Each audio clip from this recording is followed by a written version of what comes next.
Saya akan membuat suatu video membahas sebetulnya ya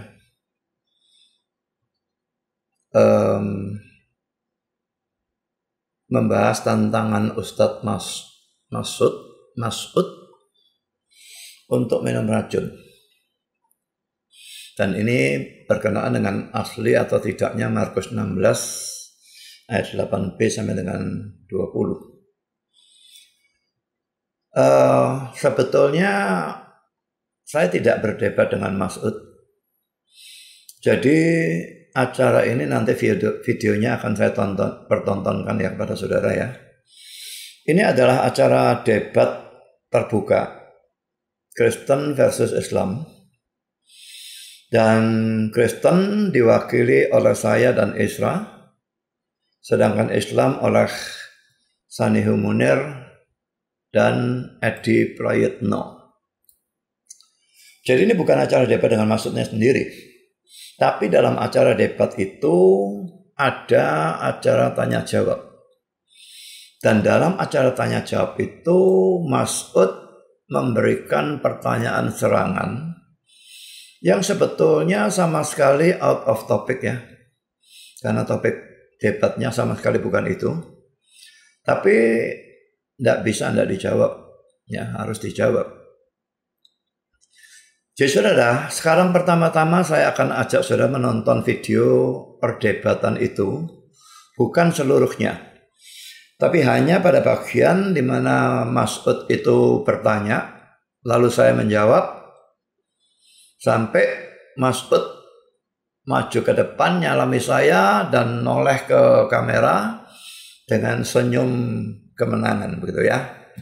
Jadi kelihatannya dia merasa menang sekali dalam perdebatan itu. Di sini saya berikan, kalau misalnya sudah mau nonton ulang seluruh perdebatannya juga bisa. Ini di dalam alamat ini di YouTube. Dan itu saya ambil hanya menit ke-12 lebih 15 detik sampai menit 27 lebih 10 detik. Hanya saya ambil bagian itu. Dan mari kita nonton video itu. Monggo Ustaz masuk yang pertama, pertanyaan apa Ustaz? Silakan.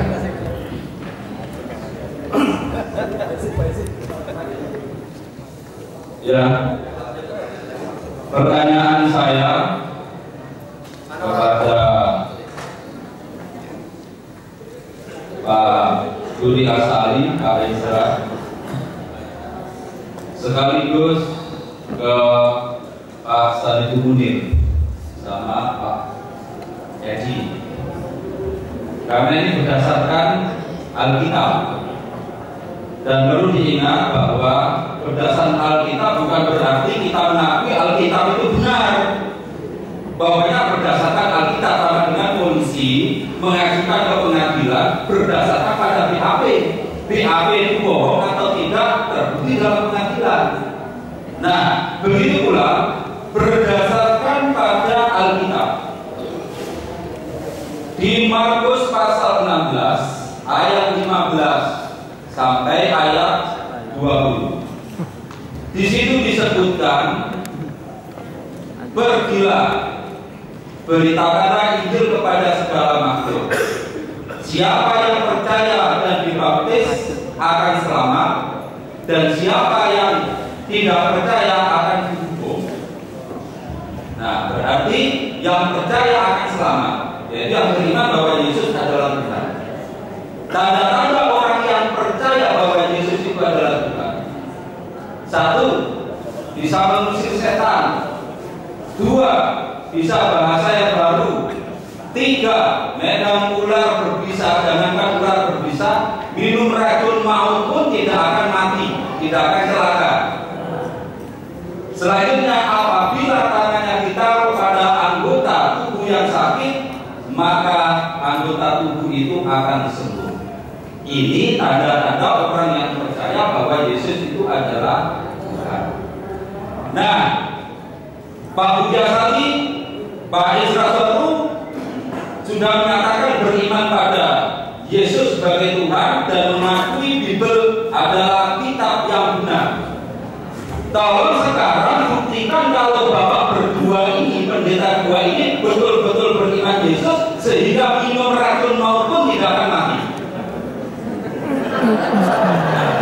Ya. Jadi permintaan yang kedua, saya ajak ke orang-orang Kristen yang sakit, tolong sembuhkan. Dan kalau itu terbukti, silakan tutup aja itu rumah sakit Kristen Siloam, William Booth, rumah sakit Darmo, dan lain-lain, terutama rumah sakit yang ada di Eropa, yang mayoritas semua mereka adalah orang-orang Kristen. Saya bisa nangkap pertanyaan. Nah, kemudian yang kedua, tadi Pak Budi Asali, Pak Ezra sudah menayangkan bahwa menurut Yohanes 1 ayat 1 bahwa firman adalah Tuhan. Allah. Ya Tuhan gitu aja. Allah.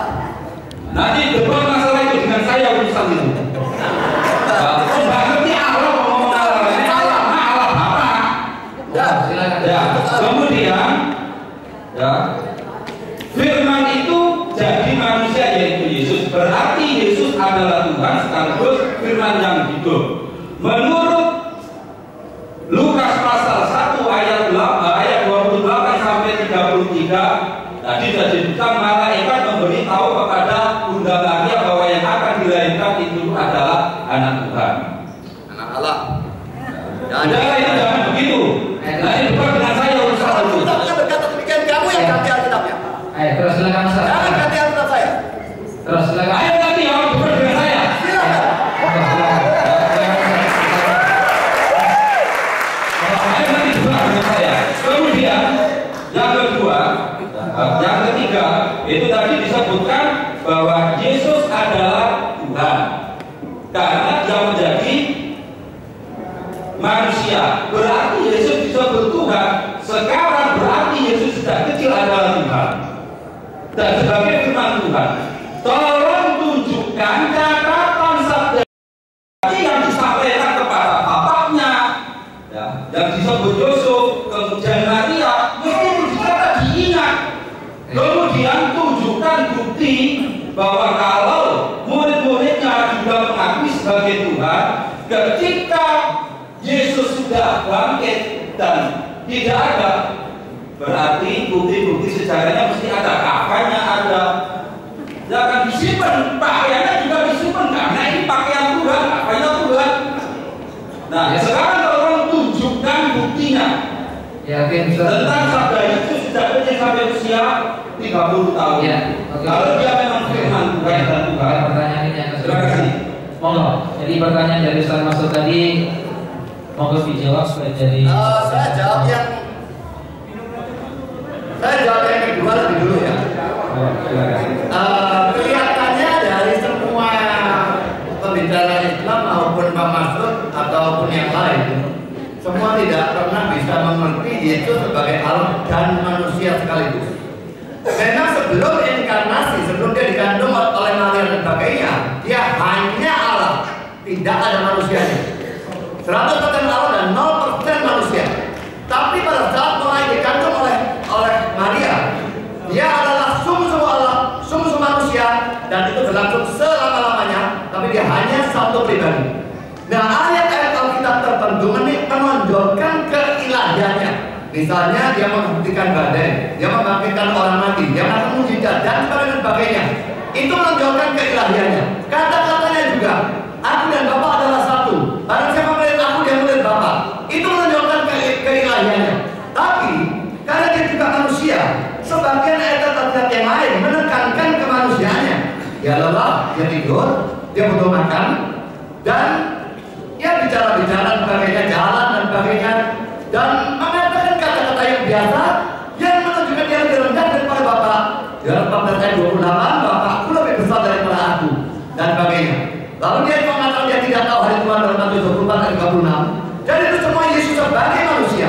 Yesus Allah dan manusia, dia punya dua pikiran, dia punya dua perasaan, dia punya dua kehendak, dan itu harus dibedakan. Pada waktu kalian mencampur adukan, maka terjadi segala macam kekacauan. Jangan kita saya paham, silahkan selesai Pak. Biarkan kita. Saya berikan satu ilustrasi, tidak bisa pasti sama karena tidak ada yang pasti sama dengan dia. Saya seorang pendeta, saya juga seorang olahragawan. Kalau saudara lihat sekarang saya seperti ini dengan Alkitab dan ini dan saya, wah, ini keren pendeta. Gue nggak mungkin bisa olahraga. Yang bilang saya nggak bisa olahraga datang ke sini. Saya ajak ke fitness center saya dan coba olahraga bareng saya. Dan pada waktu saya di fitness center, orang bilang ini olahraga celana pendek, tidak mungkin ini pendeta. Kamu nggak percaya? Datang ke gereja saya dan saya akan buktikan saya pendeta. Mohon jawabannya intinya saja Pak Pendeta. Jadi sama seperti itu. Saya olahragawan dan saya pendeta. Kadang-kadang kelihatan sebagai olahragawan, kadang-kadang kelihatan sebagai pendeta. Yesus juga. Ya Allah dan manusia, kadang-kadang ditekankan keilahian, kadang-kadang ditekankan ke manusia. Tidak ada masalah sama sekali bagi yang mengerti. Sebentar. Ya, jawabannya melenceng. Yang saya minta buktikan catatan sabda atau ucapan Yesus sejak kecil sampai usia 30 tahun. Kan sejak kecil sudah menjadi firman yang hidup, firman jadi manusia. Sejak kecil sampai umur 30 dia digambarkan sebagai manusia, tidak pernah ditekankan dia sebagai Allah. Tentangan dengan Yohanes pasal 1 ayat 14, firman jadi manusia. Firman itu adalah gelar dan bukan kata-kata Allah. Oh ya Kalau jangan mengerti, jangan sok mengerti. Firman itu Anda sok mengerti. Coba, pada mulanya adalah firman, dan firman itu bersama-sama Tuhan, dan firman itu adalah Tuhan. adalah Tuhan. lihat Alkitabnya. Oke. Alkitab juga ada cuma ada Tuhan asli. Cukup, sudah selesai. Iya, cukup sudah. Dan itu disebutkan kalau Yesus itu adalah firman, berarti dia menjadi manusia, berarti Yesusnya kan Tuhan. Tunjukkan sabda Yesus, ucapan Yesus sejak kecil sampai usia 30 tahun, karena dia adalah firman dan firman itu adalah Tuhan. Sadar apa kamu? Kenapa tidak sekalian minta firman Yesus pada waktu dia sedang tidur?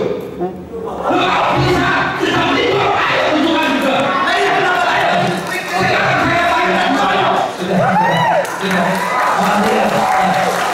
Oke. Saya tutup dulu untuk pertanyaan ini. Ya. Saya minta kepada para peserta, apa yang Anda tonton, apa yang Anda lihat, jangan diambil negatifnya ya. Tadi saya sudah bilang, ini dialog, ini debat. Jadi hal seperti ini wajar, tidak menjadi masalah. Jadi jangan diambil negatifnya. Baik Bapak Pendeta maupun Ustaz semua, jangan diambil negatif. Ambil positifnya saja. Oke, kita berhenti besok ini. Pertanyaan kedua? Ya, Pertanyaan pertama tadi. pertanyaan pertama mau nggak dijawab? Oke, silakan. Sudah santai, tenang. Saya kira ini juga sebetulnya saya bukan emosi atau apapun, tapi katanya suruh panas tadi. Ya, nggak apa-apa. Ustaz Maksud pun juga begitu. Saya cuma bilang ini juga menurut saya. Coba silakan. Anggap aja saya nggak berjawab. Pertanyaan Pak Gatot yang pertama, saya kira sudah pakai tadi sudah singgung tentang Alkitab pada kesalahan-kesalahan dan sebagainya. Berbeda dengan orang itu pada umumnya. Saya kira Pak Edi yang sering main Facebook pasti tahu, saya sudah banyak tulis di Facebook. Saya secara terus terang mengakui dan tanpa rasa takut apapun bahwa Alkitab kami yang sekarang ada, tidak peduli itu yang terjemahan, bahkan yang masih di dalam bahasa asli itu salinan kan ya. Jadi yang asli sebetulnya asli disebut dengan istilah autograf, itu langsung oleh para penulisnya, itu sudah tidak ada. Sebelum mereka itu hancur, sudah disalin, tapi salinan-salinan ini tidak ada satupun yang betul-betul murni. Itu saya akui.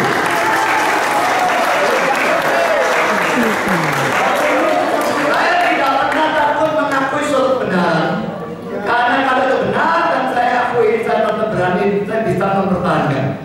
Alkitab ini tetap memang asli murni tidak, tapi Alkitab yang asli, yang autograf itu yang saya akui sebagai firman Tuhan yang murni.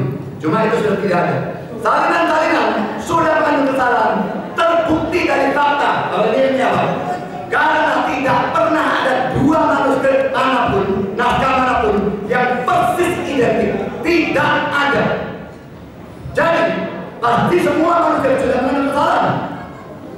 Ya, tapi apakah itu diubah secara sengaja? Kalau tuduhan Pak Edi itu lain cerita.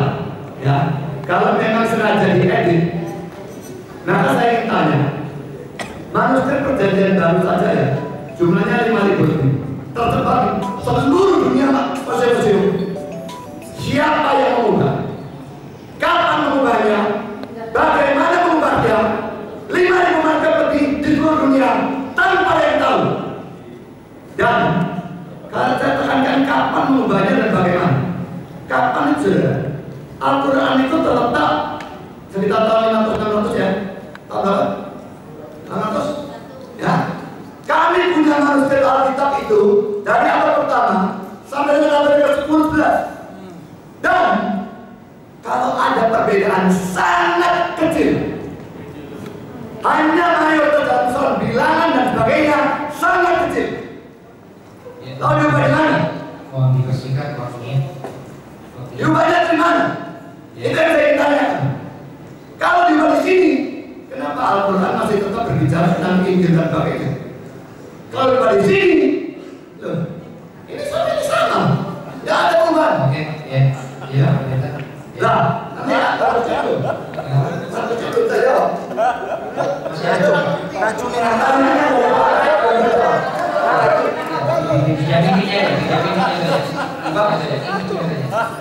Nah, Markus pasal 16 mulai dari ayat 8b sampai dengan ayat 20, 12,5 ayat terakhir dari kitab Injil Markus itu adalah ayat-ayat yang diperdebatkan keasliannya. Dan kalau saudara tanya saya anggap itu bukan asli. Saudara bisa tanya orang lain dan punya pendapat yang berbeda itu terserah mereka. Saya anggap tidak asli dan kalau saya sudah racun, saya tidak mau.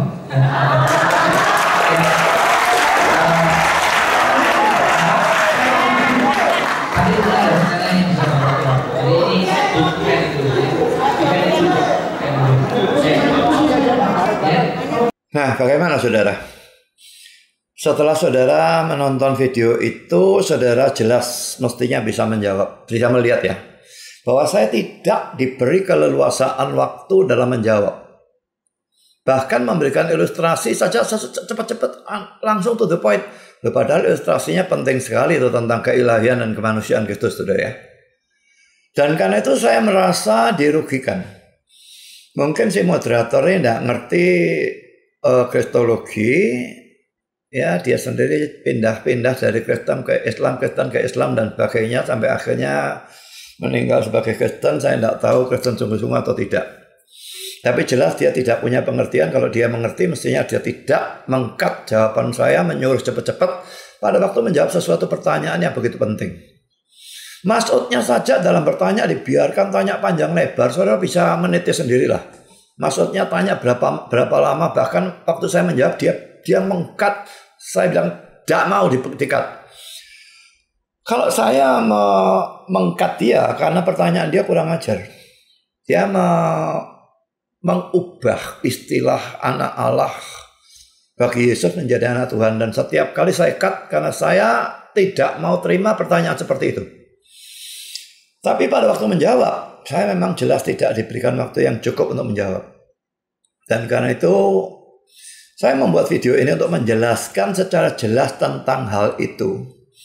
Sehingga saudara bisa melihat, pertama benar atau tidak. Bahwa Markus 16 ayat 18-20 itu diragukan keasliannya. Pro kontranya itu memang ada atau tidak. Karena bagi banyak orang ini tidak diketahui sama sekali, saudara. Dan juga, pada waktu saya menjawab, itu tidak asli. Apakah saya kalah dalam perdebatan itu? Itu yang ingin saya jelaskan. Nah, tapi saudara, dalam pertanyaan maksud itu, yang saya terus sela itu ya, dia bolak-balik menyebut Yesus sebagai anak Tuhan. Jadi dia memberikan dua pertanyaan kan ya.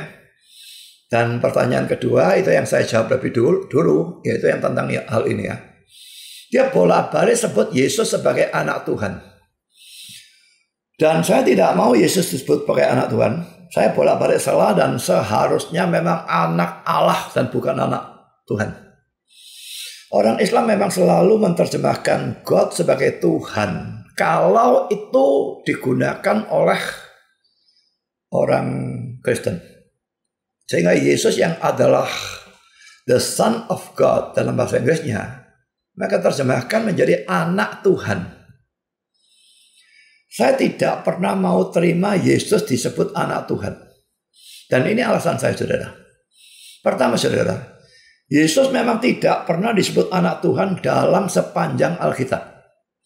Yang ada adalah atau sebutan anak Allah, atau sebutan anak manusia. Mari kita melihat Isod ya. Isod, kita coba lihat ya, ada tidak sebutan anak Tuhan dalam seluruh Alkitab ini ya. Tapi saya mau yang persis ya. Jadi exact phrase ini. Nah, lalu tulis anak Tuhan.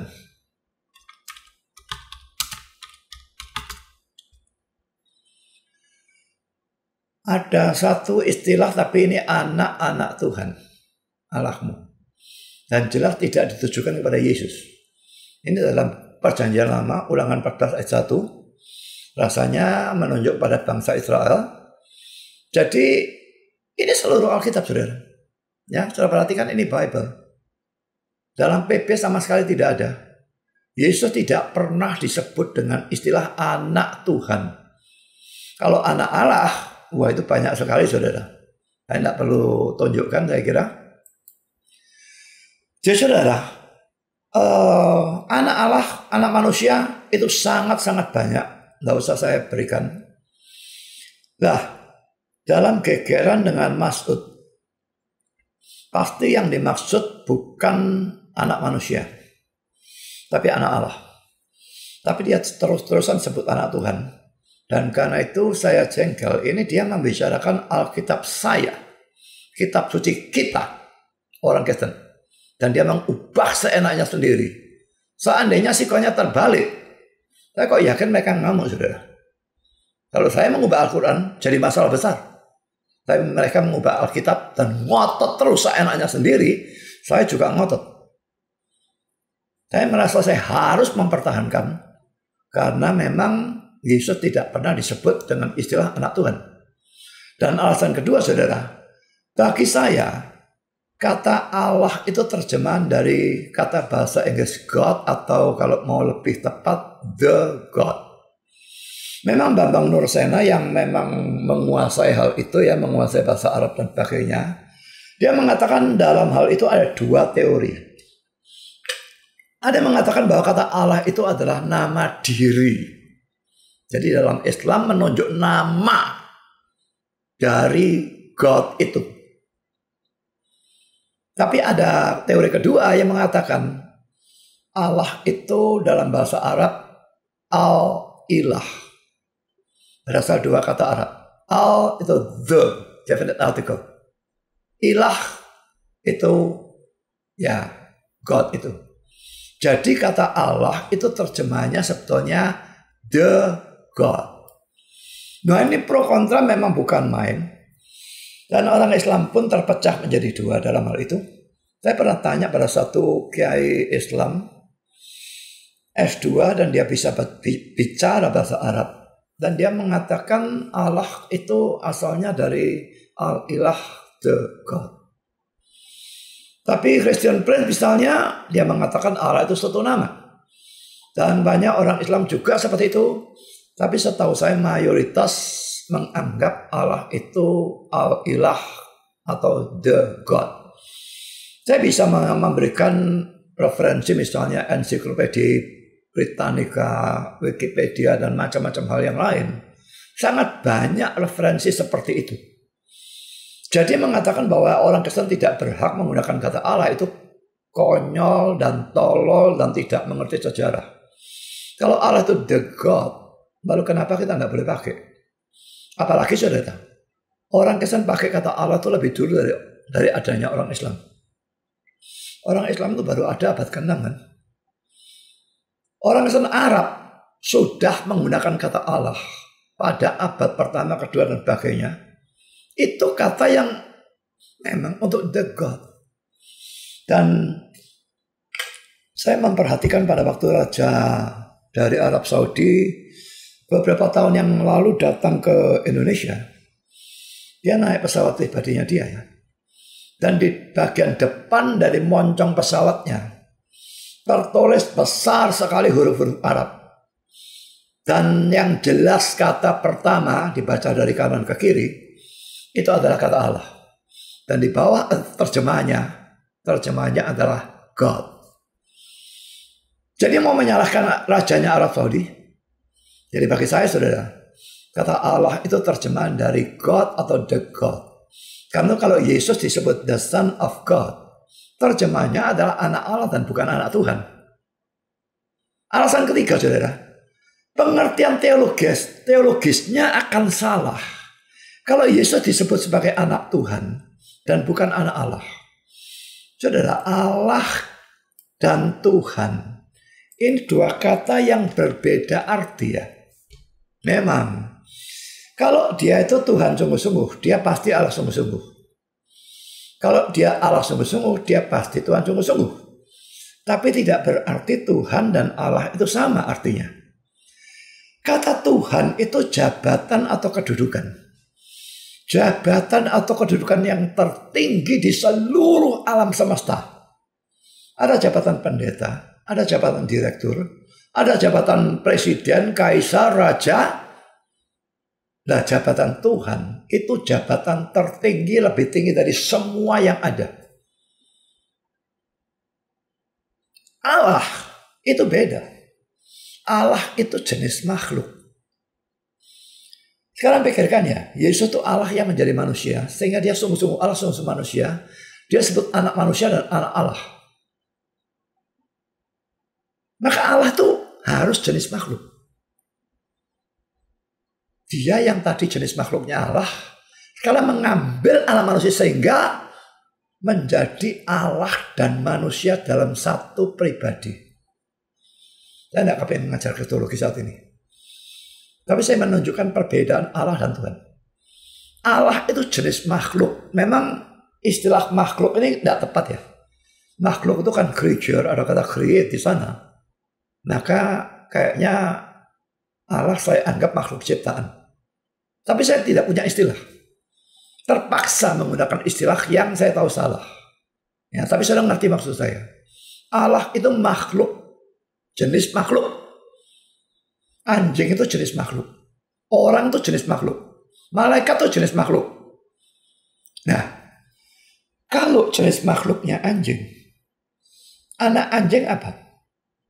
Anjing juga. Seandainya malaikat bisa punya anak, mereka tidak bisa kawin, tentu tidak bisa punya anak. Tapi seandainya bisa, maka anak malaikat itu mestinya malaikat. Manusia bisa kawin punya anak manusia, ya manusia. Yesus disebut anak manusia, tidak pernah ada orang meragukan dia anak manusia, dia itu manusia. Tapi lucunya dia anak Allah, orang meragukan itu bukan Allah katanya. Mereka menentang kalau itu disebut Allah. Kalau Allah itu jenis makhluk, anak Allah itu harus Allah. Sama seperti anak manusia ada manusia, anak anjing adalah anjing, dan sebagainya.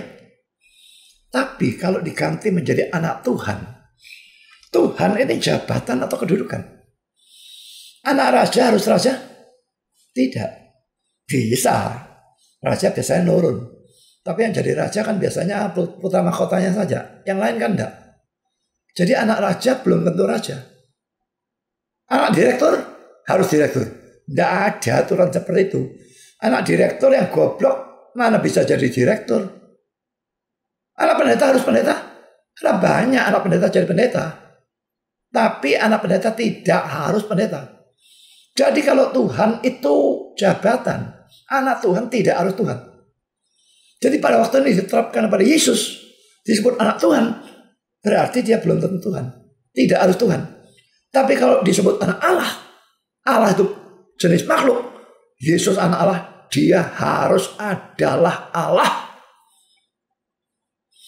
So kita melihat ayat ini ya, Yohanes 5:18.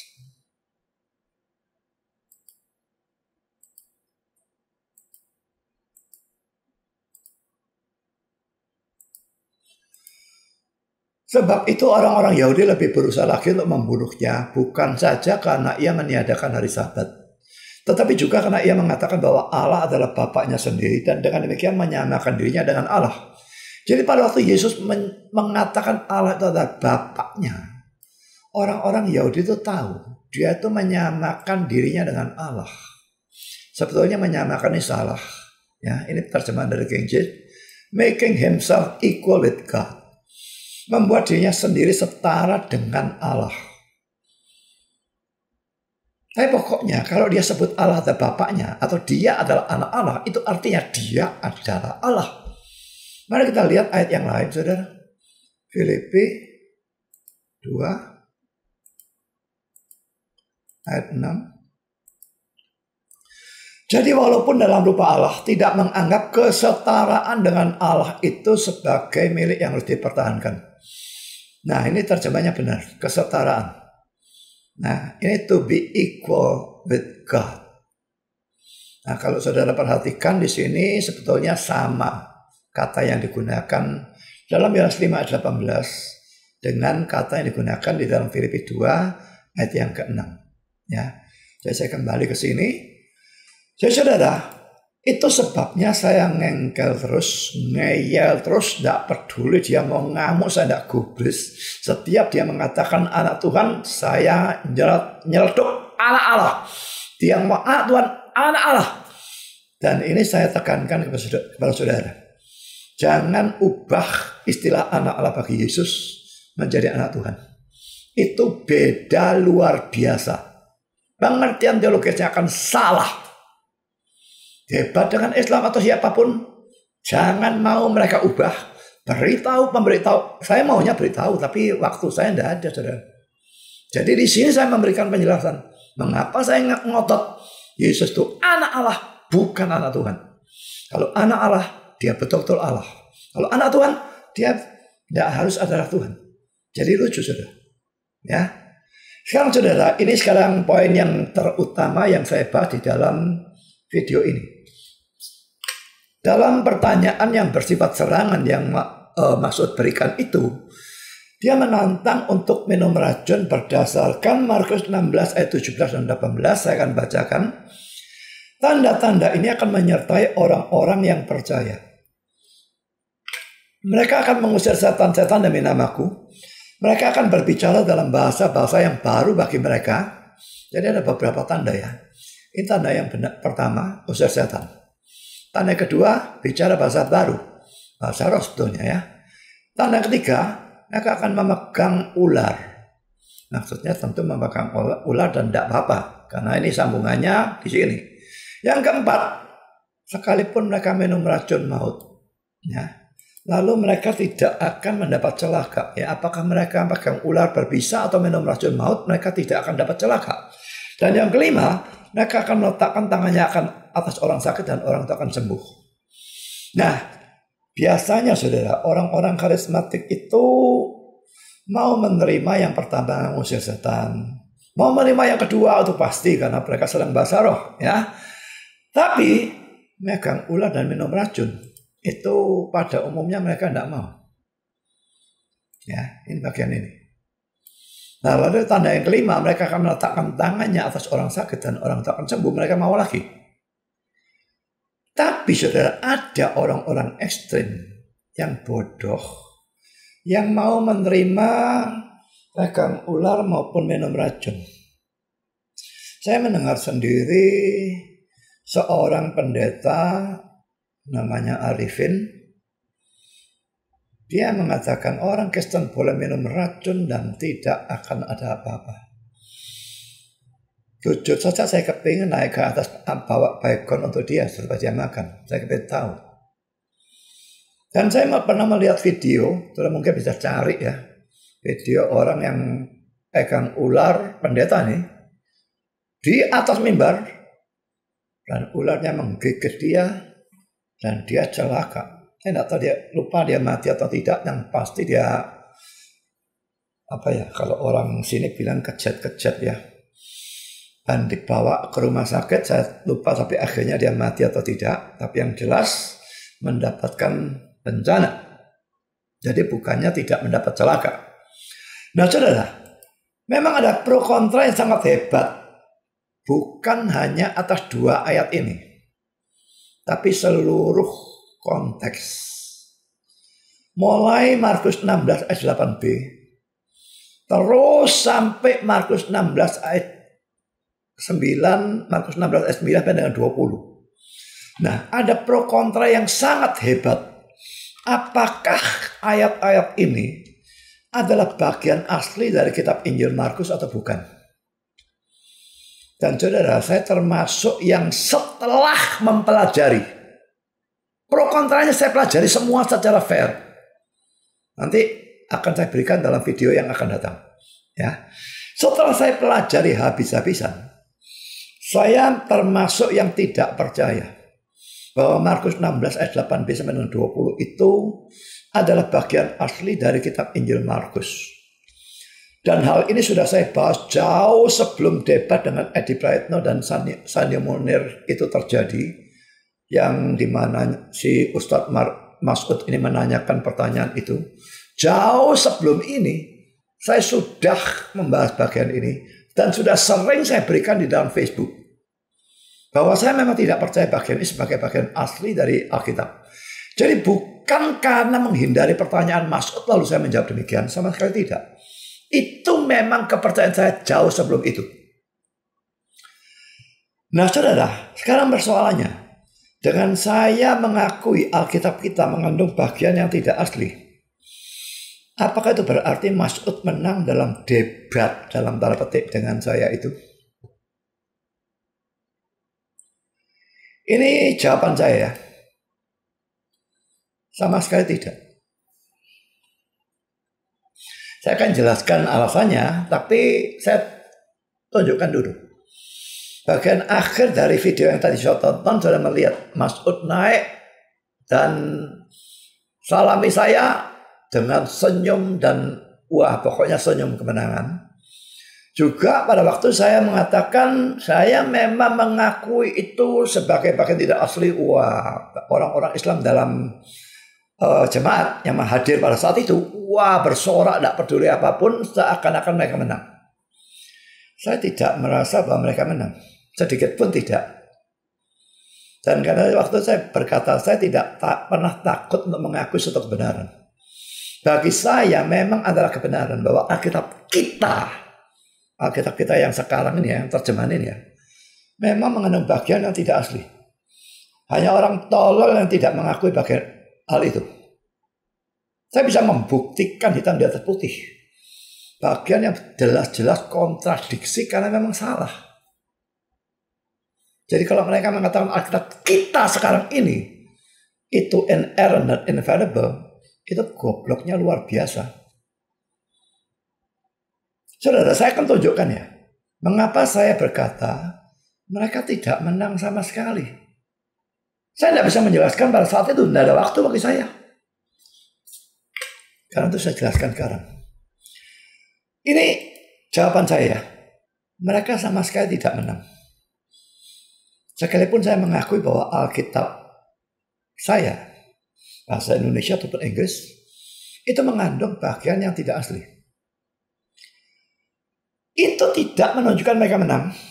Karena apa saudara? Pertama saudara, mereka mengklaim bahwa Al-Quran mereka asli 100% ya. Jadi kesimpulan mereka, kalau Al-Quran mereka asli 100%, Alkitab kita tidak asli 100%, maka berarti mereka menang. Tapi ingat ya, perhatikan kata yang saya garis bawahi dan warna merah. Mereka mengklaim. Ini cuma klaim. Apakah klaim ini kebenaran? Ini perlu sangat-sangat dipertanyakan. Saya punya dasar yang sangat kuat untuk mengatakan bahwa klaim ini tidak benar. Al-Quran pun ada variasinya, saudara. Ada satu masa pada waktu mereka itu menghancurkan semua varian-varian Al-Quran yang berbeda, mempertahankan cuma satu supaya seragam. Berarti variannya ada kan? Nggak mungkin mereka tidak mengakui hal itu. Tapi itu jarang dipublikasikan. Bahkan setelah yang varian lain dimusnahkan, tetap ada variannya. Dan yang saya katakan varian bukan hanya terjemahan yang berbeda, tapi dalam bahasa Arabnya berbeda, itu masih ada. Saya punya bukti-buktinya, cuma kalau saya berikan ini jadi masalah, bisa saya masuk penjara. Kalau mereka menyerang kita gampang saja. Tapi saya cuma mengatakan saja, klaim itu hanya klaim bagi saya tidak percaya barang sedikit pun. Jadi dalam hal ini, sebetulnya Al-Quran dan Alkitab itu sama. Sama-sama tidak asli 100%.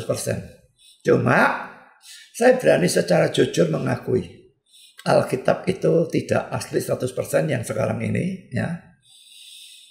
Tapi mereka, saya tidak pernah tahu rasanya ada orang Islam yang mengakui Al-Quran mereka itu tidak asli 100%. Terserah mereka mau mengklaim sesuatu yang tidak benar. Kalau saya tidak mau.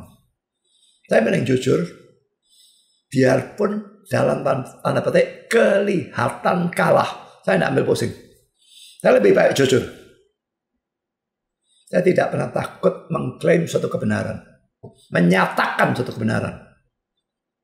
Karena kedua, mengapa saya katakan saya tidak kalah? Saya tadi katakan mereka mengklaim dan saya tidak percaya klaim itu. Tapi sekarang seandainya mereka benar tentang klaim itu tetap tidak berarti apa-apa. Kenapa, saudara? Karena yang dipertaruhkan adalah yang mana yang adalah firman Tuhan. Al-Quran asli mereka atau Alkitab asli kita. Itu yang dipertaruhkan sebetulnya. Alkitab kita yang sekarang ini, andai kata cuma 95% asli atau 99%, saya tidak peduli berapalah bilangannya, saya tidak bisa tahu ya. Itu tetap firman Tuhan. Itu sudah cukup untuk menunjukkan jalan keselamatan yang benar dan bagaimana kita harus hidup dan melayani Tuhan. Sudah cukup. Jadi kalaupun itu 95 atau 99% benar, itu cukup. Jadi yang dipertaruhkan, saudara, yang betul-betul firman Tuhan itu Alkitab asli atau Al-Quran asli. Kalau Al-Quran aslinya itu yang memang firman Tuhan, maka mereka mempunyai atau 100% atau 99% firman Tuhan. Sebaliknya kalau Alkitab kita yang asli, yang autograf, itu yang betul-betul firman Tuhan, maka sekalipun kita punya cuma 99% atau 95% dari yang asli, kita punya 95% atau 99% firman Tuhan. Kalau punya kita asli, yang Alkitab asli, maka berarti Al-Quran itu bukan firman. Lalu apa urusannya mereka punya 100%? Mereka punya 100% dari yang bukan firman. Jadi yang dipertaruhkan adalah yang betul-betul firman ini Al-Quran asli atau Alkitab asli. Dan itu tidak masuk dalam perdebatan dengan maksud itu kan. Bagi saya yakin bahwa yang firman Tuhan asli adalah Alkitab asli kita atau autograf itu. Berarti bagi saya Al-Quran yang asli pun bukan firman. Mereka mau anggap yang sekarang ini 100% bukan firman berarti. Sebaliknya Alkitab asli kita itu firman, kita sekarang punya cuma 95% atau 99%, maka kita punya 95 atau 99% firman. Dan itu yang saya katakan sudah cukup menunjukkan jalan keselamatan dan bagaimana kita harus hidup dan melayani Tuhan. Itu cukup untuk kita. Jadi ini yang saya tunjukkan atau saya tak berikan sebagai bukti. Ini tidak menunjukkan mereka itu menang. Sama sekali tidak. Cuma bagian ini kan saya tidak ada waktu untuk menjelaskan. Apa bangganya dia? Kalaupun saya akui dengan jujur, Alkitab kita tidak murni 100% yang sekarang ini. Dan mereka mengklaim Al-Quran mereka yang sekarang ini asli 100%. Apakah mereka menang? Tidak ada yang menang. Mereka tidak menunjukkan bukti apapun mereka menang. Anda mengerti sekarang? Nah sekarang saudara, saya akan lanjutkan untuk menunjukkan. Sekarang Markus 16 ayat 8b sampai 20 atau yang saya tekankan 9 sampai 20 ya, betulnya.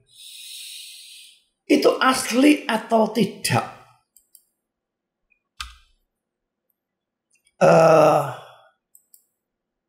Saya mendengar setelah debat saya dengan Mas'ud itu ya, videonya akan tersebar.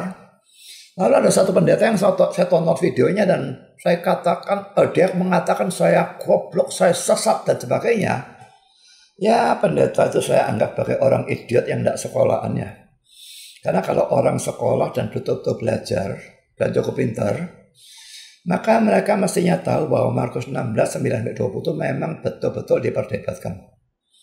Bukan dalam golongan liberal, tapi dalam golongan yang Alkitabiah dan Injili dan dalam segala macam aliran. Yang Alkitabiah dan Injili. Jelas-jelas memang sangat diperdebatkan, sangat diprokontrakan. Bagi saya saudara, kalau ada orang mengambil pandangan yang berbeda dengan saya dan menganggap asli bagian itu, terserah. Tapi belajarlah sungguh-sungguh, bukan cuma asal anggap asli gitu saja. Belajarlah sungguh-sungguh. Belajar pro kontranya seperti yang saya lakukan, baru simpulkan untuk diri sendiri.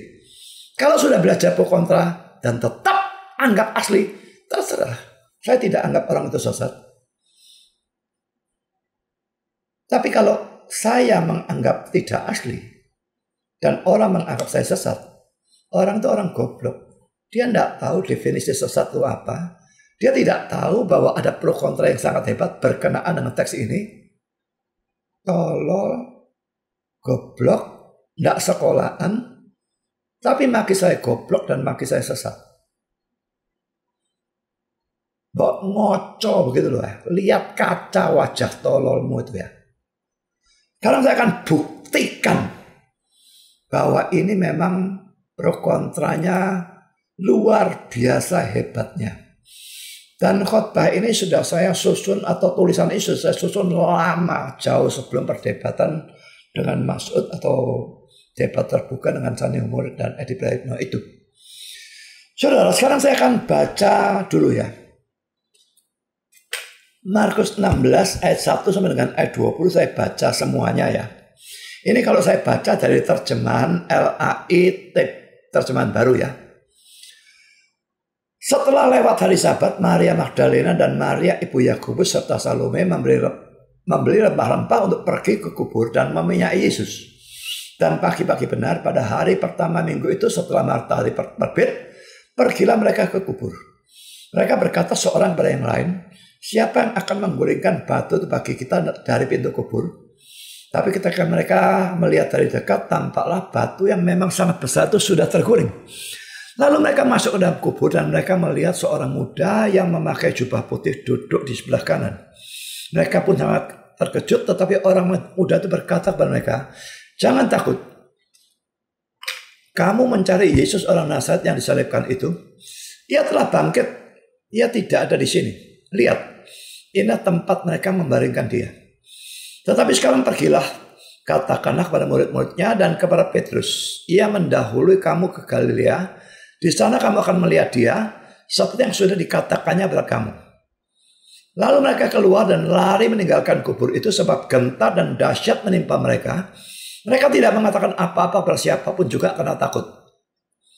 Nah, kalau dalam terjemahan Alkitab kita, saudara, lalu ada semacam spasi saya kira ya. Lalu ada kata-kata ini. Ini yang saya sebut ayat 8b ya. Dengan singkat mereka sampaikan semua pesan itu kepada Petrus dan teman-temannya.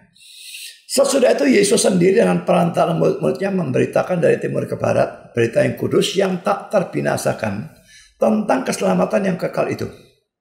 Jadi ini saya sebut dengan ayat 8b. Kalau ayat 8a tidak diragukan, ini asli. Tapi ayat 8b, setahu saya tidak ada orang yang beres otaknya yang menerima ini sebagai asli. Lalu sekarang ayat 9 sampai dengan ayat 20 ini yang diprokontrakan secara hebat. Ada yang menerima, ada yang menolak. Tapi ayat 8b, saya tidak tahu ada orang yang waras otaknya yang menerima. Ayat 9, setelah Yesus bangkit pagi-pagi pada hari pertama minggu itu. Saya lihat ceritanya saja ya. Ini lalu mereka keluar dan lari meninggalkan kubur dengan gentar dan dahsyat dan sebagainya. Kalau 8b jangan dibuang. Lalu masuk ini, setelah Yesus bangkit pagi-pagi. Ceritanya ini kelihatan tidak nyambung, saudara. Ini saja sudah meragukan. Saudara mau masukkan 8b, lebih tidak nyambung lagi.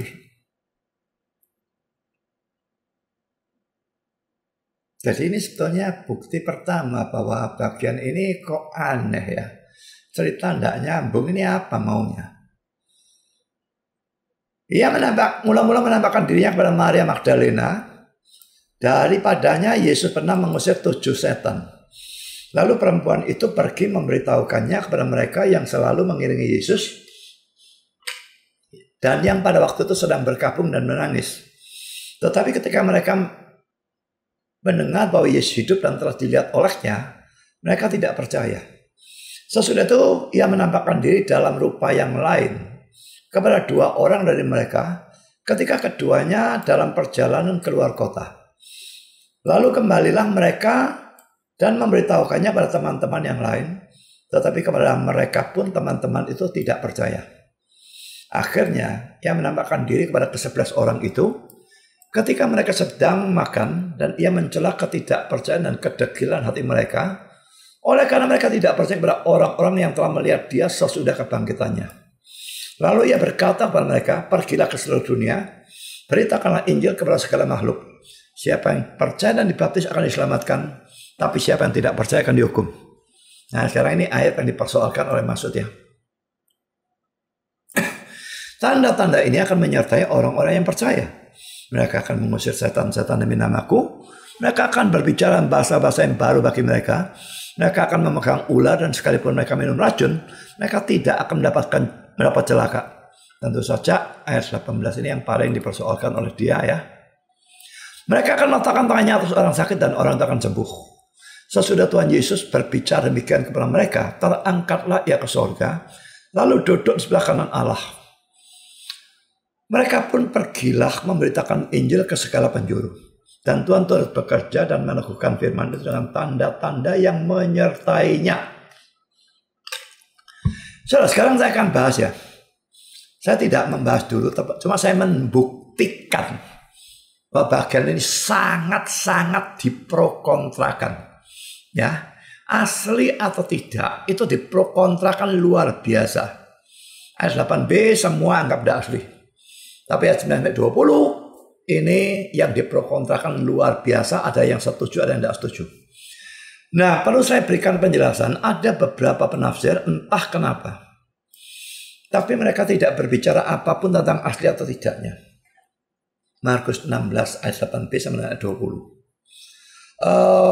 Antara lain Calvin, Albert Barth, Matthew Henry. Tapi saya cuma melihat mereka di dalam penafsiran mereka tentang teks ini. Saya tidak tahu apakah di dalam bagian introduction, biasanya ada introduction ya, Injil Markus ada introduction. Saya tidak tahu apakah mereka membahas di sana, saya tidak tahu. Kalau Calvin saya kira tidak ada. Tapi kalau Albert Barth dan Matthew Henry ada kemungkinan mereka membahas di situ, tapi saya tidak melihat. Ya. Tapi penafsir yang lain boleh dikatakan membahas semua. Saudara, ada hal-hal yang perlu diketahui sebelum kita mulai membahas asli tidaknya. Markus 16 ayat 8b sampai dengan ayat 20. Pertama, saudara, penggunaan istilah-istilah yang perlu diketahui supaya nanti dalam pembahasan, baik dalam video ini maupun video selanjutnya, di mana saya memberikan pro kontranya, istilah-istilah ini saudara harus tahu, saudara harus ingat ya. Pertama, poin A. Tidak ada penafsir yang menggunakan istilah ayat 8a atau Markus 16 ayat 8a. Itu istilah saya untuk menunjukkan ada kata-kata, lalu mereka keluar dan lari meninggalkan kubur itu, sebab genta dan dahsyat menimpa mereka. Mereka tidak mengatakan apa-apa kepada siapapun juga karena takut. Nah, saya sebut ini ayat 8a atau Markus 16 ayat 8a. Para penafsir menyebut bagian ini hanya dengan istilah ayat 8 atau Markus 16 ayat 8. Bagian ini tidak diperdebatkan ya. Ini asli. Para penafsir hanya sebut ayat 8. Itu saja. Kalau saya sebut ayat 8a. Ingat ya. Sekarang poin B. Istilah shorter ending dalam bahasa Inggris. Atau akhiran yang lebih pendek. Ini saya sebut Markus 16 ayat 8b. Nah ingat ya. Tidak ada penafsir yang menggunakan istilah ayat 8b. Ataupun Markus 16 ayat 8b. Itu istilah saya. Untuk menunjuk pada bagian yang saya beri garis bawah tunggal. Yaitu kata-kata dengan singkat mereka sampaikan semua pesan itu kepada Petrus dan kepada teman-temannya. Sesudah Yesus sendiri yang perantaraan murid-muridnya memberitakan dari timur ke barat berita yang kudus dan tak terbinasakan tentang keselamatan yang kekal itu dalam terjemahan dari LAI. Ingat ya, yang bahasa Inggris bisa tidak ada. Saya kira semua tidak ada. Ya, saya kembali kepada ini. Jadi ini Markus 16 tadi ya, seluruhnya mulai ayat 1 kan. Di sini saya melihat ayat 8a ini disebut hanya ayat 8 oleh para penafsir. Ayat 8b ini istilah saya. Kalau para penafsir, shorter ending. Akhiran yang lebih singkat. Ini seluruh ayat 8b ini dalam Alkitab bahasa Inggris saya kira tidak ada yang punya. Jadi mereka dari ayat 8a loncat ke ayat 9. Nah, ayat 9 sampai 20 ini ya semua sebut 9 sampai 20. Tapi ada istilah lain yang mereka gunakan. Ini ya. Poin C yaitu istilah dalam bahasa Inggris longer ending. Akhiran yang lebih panjang. Itu Markus 16 ayat 9 sampai 20. Para penafsir menyebut bagian itu sebagai longer ending. Akhiran yang lebih panjang. Kalau yang saya sebut ayat 8b, shorter ending. Bagian yang akhiran yang lebih pendek. Nah sekarang sudah dalam persoalan Markus 16, seluruh Markus 16 yang mulai ayat 1 sampai 20, ada 4 golongan manuskrip. Ini sudah menunjukkan harus dicurigai. Kok bisa 4 golongan? Bagaimana? Pertama saudara, manuskrip yang memuat atau mempunyai ayat 1 sampai 8a. Tapi ayat 8b-nya tidak ada, ayat 9 sampai 20 tidak ada. 1 sampai 8a mandek, tidak ada terusannya. Ini kelompok pertama. Kelompok kedua, manuskrip yang mempunyai ayat 1 sampai 8a, lalu juga punya ayat 8b, makanya dia disebut shorter ending. Tapi longer endingnya tidak ada. 9 sampai 20 tidak ada. Jadi dia ada ending yang pendek, yaitu ayat 8b itu yang saya sebut ayat 8b. Jadi Markus 16 1-8a, lalu ada 8b, mandek, hilang. 9 sampai 20 tidak ada. Ini kelompok yang kedua. Kelompok yang ketiga, Markus 16 8a, lalu loncat 9 sampai 20. Sedangkan ayat 8b-nya tidak ada. Shorter ending-nya tidak ada, digantikan dengan longer ending akhiran yang lebih panjang, yaitu 9-20. Ya. Jadi yang pendek tadi tidak ada. Lah yang keempat, ini sedikit sekali manuskrip yang seperti ini. Yang mempunyai ketiga-tiganya. Seperti Alkitab LAI kita. 16:1-8a. Lalu ada ayat 8b. Shorter endingnya ada. Lalu ada juga 9-20, longer endingnya ada juga. Lengkap seperti Alkitab kita. Ini cuma manuskripnya sedikit saja. Yang lebih banyak itu ABC. D itu hanya sedikit. Nah saudara, lalu saya berikan catatan lagi untuk manuskrip-manuskrip yang memuat atau mempunyai longer ending. 16-9-20 ini ada dalam manuskrip itu. Ada, bukan semua berarti ya, ada yang disertai suatu penambahan setelah Markus 16 ayat 14. Nah ini aneh lagi.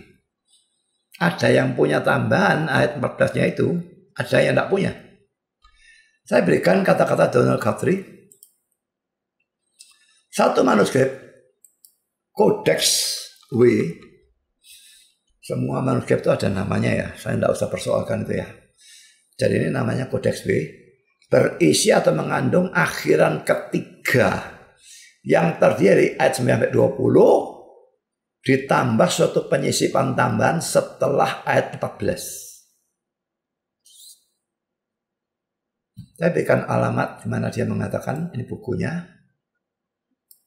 New Testament Introduction, halaman 76. Lalu Bruce Metzger, orang ini memang orang liberal, tetapi dia punya kekhususan ya di dalam membahas pro kontra antara asli atau tidak dalam seluruh perjanjian baru. Perjanjian lama tidak. Saudara, ini kata-kata dia, saya langsung berikan bahasa Indonesia saja. Poin keempat. Pada abad keempat, akhiran yang tradisional juga beredar. Sesuai dengan kesaksian yang dipelihara oleh Jerome. Dalam bentuk yang diperpanjang, dipelihara sekarang dalam satu manuskrip Yunani. Nah, Codex W itu Codex Washingtonianus, saya tidak tahu bacanya gimana. Mencakup kata-kata yang berikut setelah ayat 14. Tadi cuma mengatakan ada tambahan, tapi di sini dia lebih jelas lagi, dia berikan tambahannya itu apa. Dan mereka menjelaskan untuk membela diri mereka sendiri dengan berkata, zaman kedurhakaan atau ketidakadaan hukum dan ketidakpercayaan ini ada di bawah iblis yang tidak mengizinkan kebenaran dan kuasa Allah untuk menang atas hal-hal yang najis dari roh-roh kurung buka, atau tidak mengizinkan apa yang ada di bawah roh-roh yang najis untuk mengerti kebenaran dan kuasa Allah. Karena itu nyatakanlah kebenaranmu sekarang. Demikianlah mereka berkata kepada Kristus. Dan Kristus menjawab mereka. Jadi tambahnya ini panjang sekali ya. Masa dari tahun-tahun dari kuasa iblis telah digenapi. Tetapi hal-hal mengerikan atau menakutkan yang lain mendekat.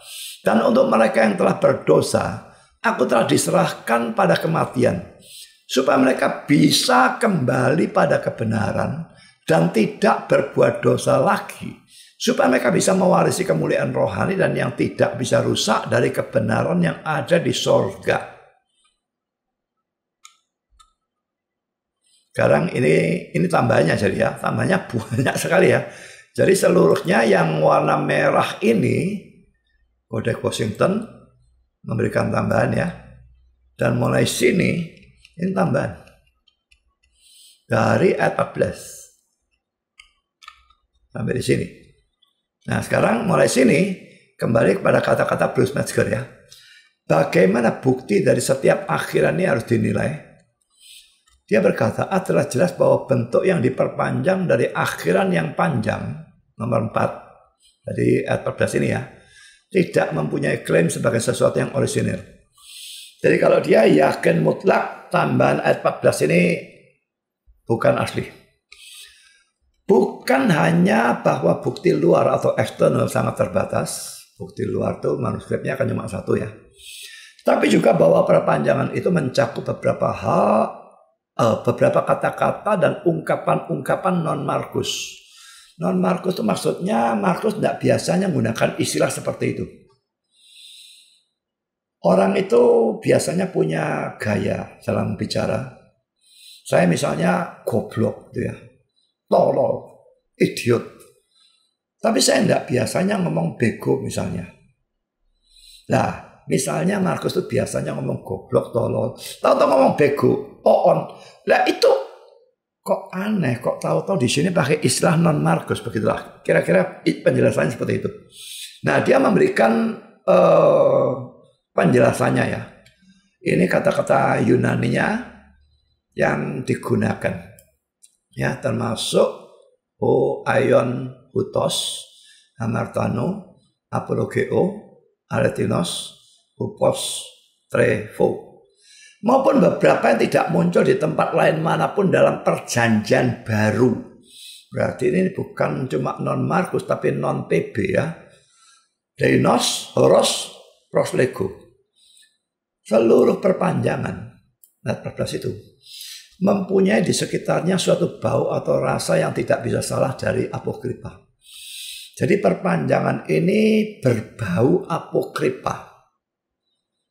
Kitab-kitab apokripa, Deuterokanonika dan sebagainya termasuk apokripa. Ya mungkin mereka begitu banyak membaca kitab-kitab itu sehingga bisa merasakan baunya gitu ya. Lalu saya lanjutkan, itu mungkin merupakan pekerjaan dari seorang penyalin abad kedua atau ketiga. Markus itu sekitar tahun 60 berarti abad pertama. Kalau ini penyalin abad kedua atau ketiga, maka jelas ini tidak asli. Yang ingin melunakkan kecaman yang keras terhadap ke-11 rasul itu dalam Markus 16 ayat 14. Saya tidak peduli apapun alasannya, saya tidak mengerti kenapa dia menambahkan itu. Penyalin sama sekali tidak punya hak nambahi untuk alasan apapun sebetulnya. Jadi saya berikan catatan ya. Markus 16 ayat 14 ini mestinya berbunyi demikian. Tidak usah saya baca. Tapi ditambahi tadi dengan tambahannya begitu banyak. Nah sekarang sudah perlu dicamkan ya. Bahwa perbedaan-perbedaan antar manuskrip inilah yang menyebabkan timbulnya keraguan atau pro kontra akan asli atau tidaknya Markus 16 ayat 8b sampai dengan 20 ini. Dan keraguan ini jelas merupakan sesuatu yang sah dan benar. Karena yang menjadi acuan kita adalah manuskrip-manuskrip. Sebetulnya acuan kita autografnya, tapi autografnya tidak ada. Yang menjadi acuan kita menjadi manuskrip-manuskrip itu, salinan-salinan itu. Bukan terjemahan-terjemahan dalam bahasa apapun, versi apapun. Baik Indonesia maupun Inggris. Yang percaya King James only, seperti pendeta Jin Kim itu ya. Itu orang tolol yang luar biasa bodohnya. Bisa percaya King James only dan King James itu sempurna. Apakah dia anggap King James-nya itu penyalinnya diilhami Roh Kudus? Setara dengan autograf? Itu gila. Terjemahan dalam versi manapun. Tidak ada yang sempurna. Acuan kita selalu manuskrip Yunaninya. Ibrani, Yunani, pokoknya bahasa aslinya. Sekarang poin ketiga. Petunjuk dalam Alkitab bahwa Markus 16 ayat 8b dan 9 sampai 20 diragukan keasliannya. Kitab Suci Indonesia, ini sialnya ya. Baik terjemahan lama TL maupun terjemahan baru ini saya berikan nama TB1LAI. Ini tidak memberi petunjuk apapun bahwa bagian ini baik Markus 16:8b maupun 16:9-20 diragukan keasliannya. Demikian juga kitab suci bahasa Inggris yang kuno, yaitu King James atau juga disebut AV ya. KJV itu King James Version, AV Authorized Version, versi yang berotoritas begitu ya. Tidak memberi petunjuk apapun tentang hal ini, sehingga membuktikan yang percaya King James only ini gobloknya bukan main. Tidak ditulis apapun kok. Padahal ini jelas-jelas diragukan keasliannya. Tetapi saudara, kitab suci Indonesia TB2LAI ini dulu dicetak ya, kitab fisiknya. Saya bicara fisik ya, saya tidak bicara yang elektronik ya. Yang tadi juga saya tidak bicara elektronik. Semua yang saya bicarakan ini fisik. Sekarang ditarik. Mungkin dianggap tidak bagus, ditarik. Saya punya tapi fisiknya yang perjanjian baru. Dan memang mungkin setahu saya hanya perjanjian baru saja. Belum sempat muncul perjanjian lama saya kira. Ya, tapi itu dulu disebut TB2LAI. Sehingga yang terjemahan baru itu saya sebut TB1LAI. Nah, dan juga kitab-kitab suci bahasa Inggris versi yang lebih baru dari King James, semuanya memberi petunjuk bahwa Markus 16:8b dan 9-20 diragukan keasliannya. Saya berikan kata-kata William Hendriksen. Ini penulis penafsir ya. Penafsir dan ya dia bukan ahli teologi, dia penafsir ya. Penafsir Reform berarti Injili. Ya. Dia mengatakan ini. Apakah Markus menulis ayat 9-20? Sekalipun authorized atau King James Version dari Alkitab bahasa Inggris kita mempunyai ayat-ayat itu. Penterjemah-penterjemah modern semuanya memberi petunjuk dengan satu cara atau lainnya. Bahwa di sana ada keraguan yang penting atau layak dipertimbangkan tentang keotentikan ayat-ayat itu. Dan saya beri petunjuk, William Hendriksen bukan hanya mengatakan ini, nanti kalau jadi pro kontrakan, dia tidak percaya baik ayat 8b maupun ayat 9-20. Dia tidak percaya bahwa itu asli. Dia sama pandangannya dengan saya, atau saya sama pandangannya dengan dia. Lalu saudara, saya akan berikan beberapa bukti ya. Pertama poin A, TB2LAI meletakkan baik Markus 16 ayat 8b maupun Markus 16-9-20 di dalam tanda kurung besar atau kurung tegak. Kalau TB1LAI ada bagian-bagian yang juga diletakkan dalam tanda kurung tegak. Dan itu semua diragukan keasliannya. Kalau kurung biasa itu tidak masalah. Itu tidak diragukan. Tapi kalau kurung besar, kurung tegak, maka itu diragukan. Tapi untuk TB1LAI, teks ini tidak dalam tanda kurung tegak. TB2LAI, teks ini dalam tanda kurung tegak. Dan dalam bagian kata pengantarnya dalam halaman 3, TB2LAI ini mengatakan demikian. Dalam edisi kedua ini, teks-teks yang tidak terdapat dalam naskah-naskah yang dinilai paling baik atau kuno dicantumkan dalam tanda kurung tegak. Misalnya dalam Matius 6 ayat 13. Ini akhir dari doa Bapa kami. Ini Alkitab yang TB1LAI pun meletakkan dalam tanda kurung tegak. Lihat sendiri dalam Alkitab fisik saudara. Bukan elektronik, Alkitab fisik. Nas-nas lain seperti Markus 16 ayat 9-20 dan Yohanes 7:53-8 ayat 11. Ini perempuan yang kedapatan berzina dibawa kepada Yesus dan Yesus akhirnya berkata yang tidak pernah berbuat dosa dalam melempar batu pertama. 12 ayat juga saudara ya. Juga diberi tanda kurung tegak.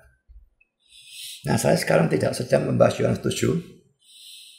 Yang saya tekankan Markus 16, 9-20. Ya, 8b-nya juga sebetulnya, tapi di sini cuma disebutkan 20. Saya akan buktikan dengan foto untuk TB2LAI karena barangnya secara fisik jarang orang punya. Kalau yang NIV dan sebagainya nanti ini Kan saudara bisa dengan gampang beli Alkitab fisik ya. Maka saya akan lihat, saya tidak usah berikan bukti. Tapi yang ini jarang orang punya karena ditarik peredarannya. Ya, saya akan tunjukkan foto-fotonya. Ini fotonya saudara ya. Hanya PB saja, Perjanjian Baru. Ya. Nah, lalu saya naikkan. Ini tulisannya agak kecil saudara ya. Tapi lihat kursornya ya. Ini teks Perjanjian Baru TB dalam kurung TB. Edisi 2 dalam bahasa Indonesia, Lembaga Alkitab Indonesia 1997. Ya, hanya Perjanjian Baru di sini ya. Perhatikan LAI. Ya, lalu ini yang bagian dalam kata pengantar halaman 3 tadi ya. Dalam edisi kedua ini teks-teks yang tidak terdapat dalam naskah-naskah yang dinilai paling baik ini tadi sudah saya bacakan atau kuno. Dicantumkan dalam tanda kurung tegak, misalnya Matius 6:13, lalu nas-nas lain Markus 16:9-20 dan Yohanes 7:53-18 juga diberi tanda kurung tegak. Nah sekarang sudah saya tunjukkan ini teksnya di dalam Alkitab TB2 LAI. Nah ini saudara, ini yang ayat 8b ya. Ini ya. Ini ada tanda kurung tegak mengawali, ini tanda kurung tegak menutup. Ayat 9-nya juga, ini tanda kurung tegak, lalu ayat 20, seluruhnya di dalam tanda kurung tegak, ini. Jadi saya memberikan bukti foto. Kalau saudara menganggap saya asal ngomong atau bagaimana. Sekarang saudara, saya lanjutkan. Poin B. NIV memberikan head note atau catatan kepala ya sebagai berikut. Jadi di atas dari ayat 9-nya ditulis begini. 2 manuskrip yang paling kuno dan paling bisa dipercaya tidak mempunyai Markus 16 ayat 9-20. Saudara tahu ya, manuskrip makin kuno berarti makin mendekati aslinya. Biasanya makin kuno makin dipercaya. Dan 2 yang paling kuno dan paling bisa dipercaya tidak punya ayat 9 sampai dengan 20. NASB juga memberikan footnote atau catatan kaki. Saya berikan terjemahannya saja ya. Beberapa dari manuskrip yang paling kuno tidak mempunyai ayat 9 sampai 20. Poin D. ESV memberikan footnote atau catatan kaki sebagai berikut. 2 manuskrip Yunani yang paling tua dan beberapa otoritas yang lain mengabaikan atau menghapuskan dari ayat 9 sampai akhir. Lalu dia tambahkan beberapa otoritas yang lain mempunyai akhiran yang berbeda bagi Injil ini. Akhiran yang berbeda itu mungkin maksudnya shorter ending atau ayat 8b. Tapi 2 yang paling tua mengabaikan sampai akhir. Jadi berhenti pada ayat 8a. Ya. Lalu poin E, GNB atau Good News Bible meletakkan Matius 16:9-20 di dalam tanda kurung tegak dan memberikan head note atau catatan kepala di atas ayat 9 yang bunyinya suatu akhiran yang kuno bagi Injil ini. Kuno, tapi tidak berarti asli sudah ya. Lalu diberikan lagi catatan kaki. Ini tadi catatan kepala. Sekarang ada lagi catatan kaki dalam GNB. Beberapa manuskrip dan terjemahan-terjemahan kuno tidak mempunyai akhiran ini bagi Injil ini. Ayat 9 sampai dengan ayat yang ke-20. Nah, setelah itu GNB memberikan ayat 8b dalam tanda kurung tegak. Tetapi diberi penomoran ayat 9 dan ayat 10.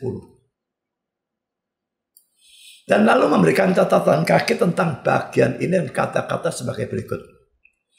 Beberapa manuskrip dan terjemahan-terjemahan kuno mempunyai akhiran yang lebih pendek ini, shorter ending ya, sebagai tambahan pada akhiran yang lebih panjang. Jadi ada sedikitnya manuskrip yang punya akhiran pendek maupun akhiran panjang. punya ayat 8b maupun ayat 9-20 menjadi seperti Alkitab kita yang TB1 itu ya.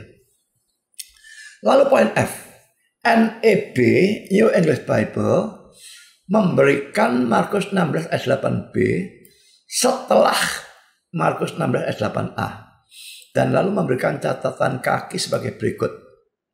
Beberapa manuskrip menambahkan paragraf ini yang dalam salah satu dari mereka adalah konklusi atau penutup dari buku ini.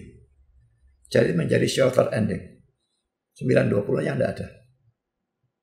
Lalu NEB menuliskan ayat 9-20 dan lalu memberikan catatan kaki lagi yang berbunyi demikian. Beberapa manuskrip memberikan ayat 9-20 atau sebagai pengganti dari atau sebagai tambahan pada paragraf. Dan mereka menyampaikan titik-titik keselamatan kekal. Di sini dicatat sebelum ayat 9. Dan dengan demikian mengakhiri buku atau kitab ini. Yang lain menyisipkan bahan tambahan lebih banyak lagi. Poin G. Living Bible sama sekali tidak menuliskan ayat 8a. Tapi memberikan 9-20 dengan catatan kaki sebagai berikut. Ayat 9-20 tidak ditemukan dalam manuskrip yang paling kuno. Tapi bisa dianggap sebagai suatu appendix atau tambahan yang memberikan fakta-fakta tambahan. Ya, lalu poin H. RV memberikan footnote atau catatan kaki yang agak panjang yang berbunyi sebagai berikut. Beberapa otoritas atau manuskrip yang paling kuno mengakhiri kitab ini pada akhir ayat 8. Satu otoritas atau manuskrip menyimpulkan kitab ini dengan menambahkan setelah ayat 8 kata-kata ini. Tetapi mereka menyampaikan secara singkat kepada Petrus dan mereka yang bersama dengan dia semua yang telah diceritakan kepada mereka. Sesudah ini, Yesus ini memberitakannya dengan perantaraan mereka dari timur ke barat. Proklamasi keselamatan yang kudus atau sakral dan tak bisa binasa itu. Otoritas atau manuskrip yang lain memasukkan bagian sebelumnya dan melanjutkan dengan ayat 9-20. Dalam kebanyakan otoritas atau manuskrip, ayat 9-20 langsung menyusul ayat 8. 8 maksudnya 8a. Sedikit otoritas atau manuskrip memasukkan tambahan materi setelah ayat 14. Yang tadi saya katakan tadi ya. Sekarang poin I, The New Scofield Study Bible memberikan keterangan sebagai berikut. Ayat-ayat 9-20 tidak ditemukan dalam dua manuskrip yang paling kuno, Sinaiticus dan Vaticanus. Jadi ini manuskrip yang paling kuno itu yang ini sekarang disebutkan namanya. Manuskrip-manuskrip yang lain mempunyai ayat-ayat ini dengan penghapusan sebagian dan variasi-variasi atau perbedaan-perbedaan. Tetapi bagian ini dikutip oleh Irenaeus dan Hippolytus dalam abad kedua dan ketiga. Berarti ada bagian bapak-bapak gereja yang menggunakan bagian yang diprokontrakan ini. Saudara, saya berikan catatan ya tentang manuskrip-manuskrip kuno yang diberi nama Sinaiticus dan Vaticanus. Perhatikan komentar-komentar di bawah ini. J. Harold Greenlee mengatakan demikian. Codex Aleph 01, Codex Sinaiticus sekarang dipajang atau dipamerkan di Museum Inggris. Ditulis sekitar tahun 350 Masehi. Itu terutama berisikan perjanjian lama, perjanjian baru, dan beberapa tulisan-tulisan Kristen lain. Manuskrip yang besar ini ukurannya ya, sekitar 15 kali 13,5 inci. Berarti 34-34 inci, memuat 4 kolom tulisan pada setiap halaman. Itu adalah salah satu manuskrip yang terpenting dari perjanjian baru. Itu diambil dari Gunung Sinai oleh Liesendorf dan dihadiahkan atau diberikan kepada Kaisar atau Raja Rusia. Pada tahun 1933, pemerintahan Inggris membelinya seharga sekitar $500.000 yang telah didapatkan atau dikumpulkan oleh sumbangan-sumbangan pribadi. Jadi ini sangat penting manuskrip ini ya. Lalu Greenlee mengatakan lagi, Codex B atau 03, Codex Vaticanus. Jadi kedua kutipan saya berikan menunjukkan pentingnya kedua manuskrip yang dikatakan paling kuno ini ya. Telah diletakkan di perpustakaan Vatikan selama banyak abad. Ditulis sekitar pertengahan abad keempat. Itu merupakan manuskrip tunggal yang terpenting dari Perjanjian Baru. Manuskrip ini juga berisikan kedua perjanjian lama baru ya. Ditulis 3 kolom tiap halaman. Saya berikan catatannya, kodeks itu adalah manuskrip dalam bentuk buku. Jangan bayangkan buku kita ya. Tapi pokoknya sudah model bukan gulungan, tetapi buku. Tidak tahu dijilid gimana, saya tidak tahu bagaimana. Ini tapi bagaimanapun merupakan bentuk yang lebih baru atau lebih modern dan lebih praktis dalam penggunaannya dibandingkan dengan bentuk gulungan atau bahasa Inggrisnya scroll. Yang merupakan bentuk manuskrip yang lebih kuno lagi. Tidak ada peninggalan manuskrip Perjanjian Baru dalam bentuk scroll atau gulungan. Jadi jangankan manuskrip aslinya ya, atau autograf. Yang salinan saja yang bentuk scroll ini lebih kuno dari yang kodeks, itu sudah tidak ada.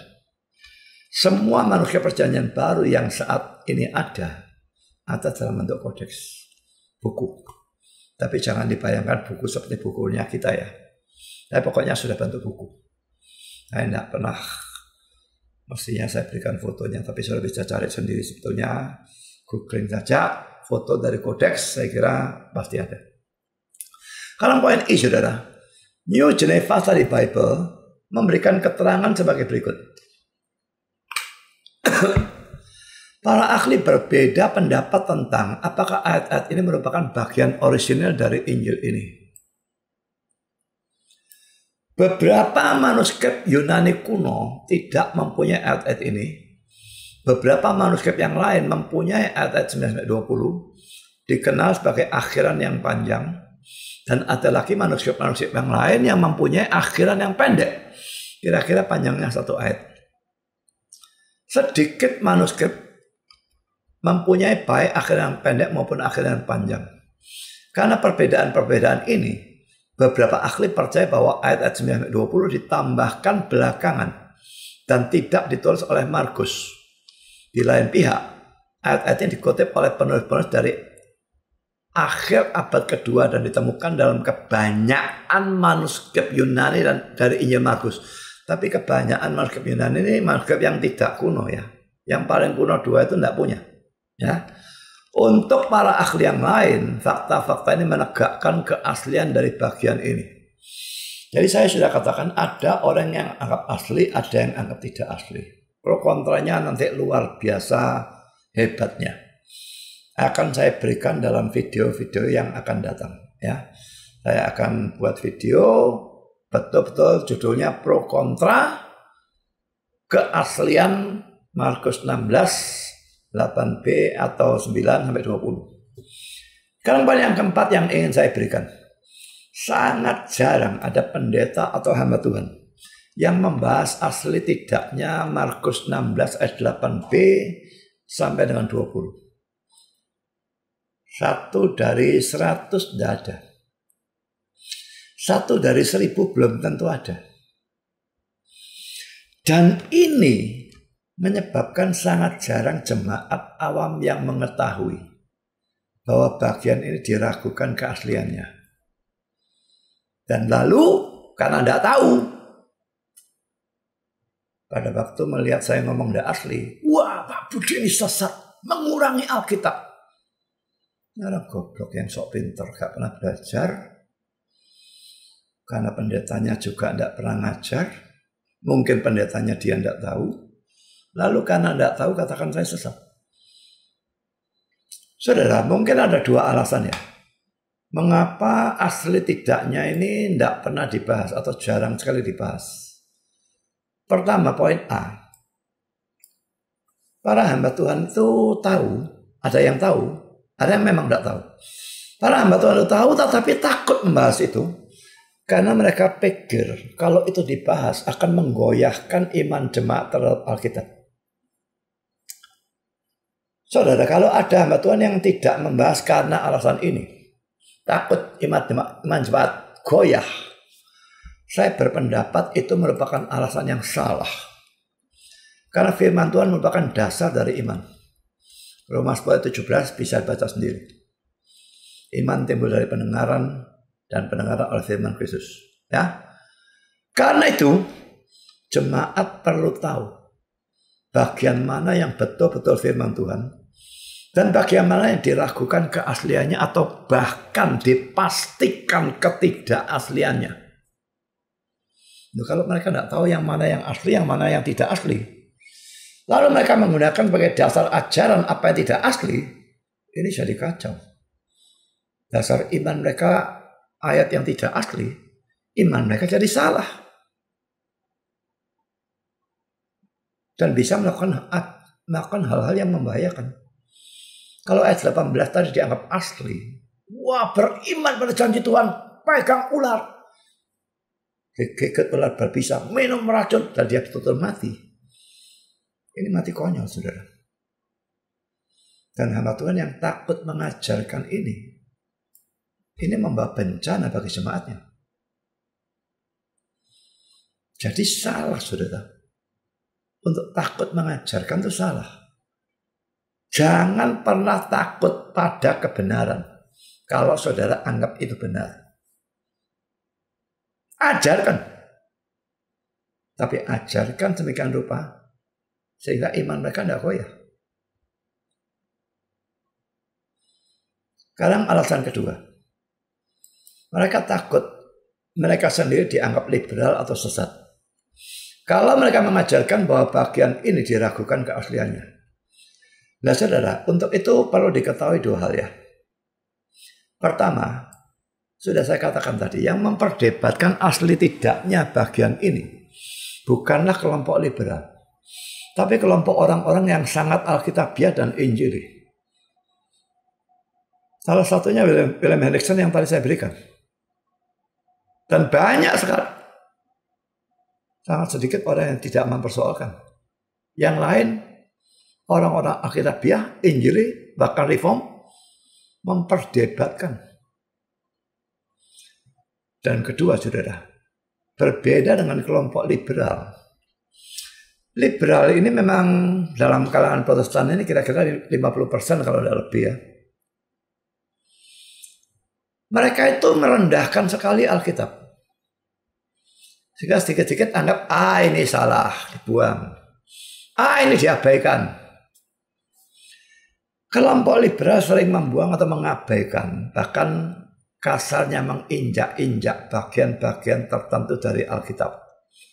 Tapi motivasinya karena mereka memang tidak punya rasa hormat terhadap kitab suci kita sebagai firman Tuhan. Tapi saudara, orang-orang yang alkitabiah dan injili memperdebatkan hal ini, termasuk saya, justru karena rasa hormat kami terhadap Alkitab. Mereka maupun saya, kami tidak mau apa yang sebetulnya bukan firman Tuhan masuk ke dalam Alkitab dan dianggap sebagai firman Tuhan. Dan sebaliknya, mereka juga tidak mau membuang firman Tuhan dari kitab suci. Karena itu, menambah tidak mau, membuang tidak mau. Ini karena rasa hormat. Karena itu mesti belajar dulu. Ditentukan oleh belajar itu kita menjadi yakin ini asli atau tidak asli. Kalau belum pernah belajar, jangan ngomong lah. Banyak orang belum mempelajari. Saya mau tahu berapa orang yang pernah mempelajari. Saya tidak bicara soal jemaat. Saya bicara soal hamba Tuhan. Hamba Tuhan yang pernah betul-betul mempelajari mati-matian pro kontranya.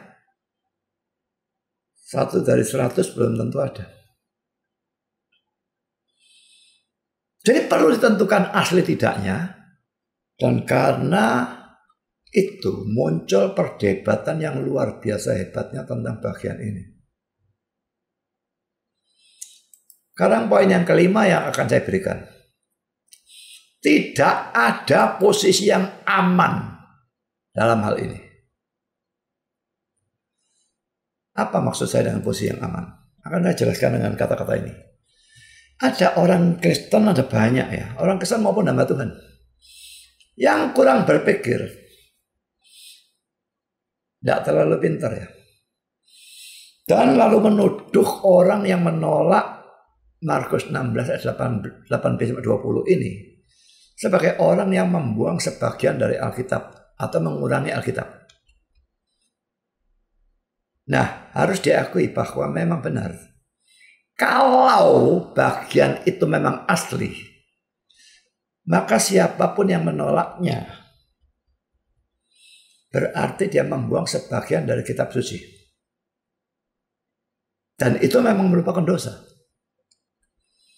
Tetapi ini yang para penuduh ini kurang mikir. Para penuduh ini kelihatannya lupa bahwa kalau ternyata sebetulnya bagian ini tidak asli, maka siapapun yang menerima bagian ini sebagai kitab suci, itu berarti bahwa dia menambahi kitab suci. Dan itu sama berdosanya seperti orang yang mengurangi kitab suci. Jadi saudara, tidak ada posisi yang aman dalam persoalan ini.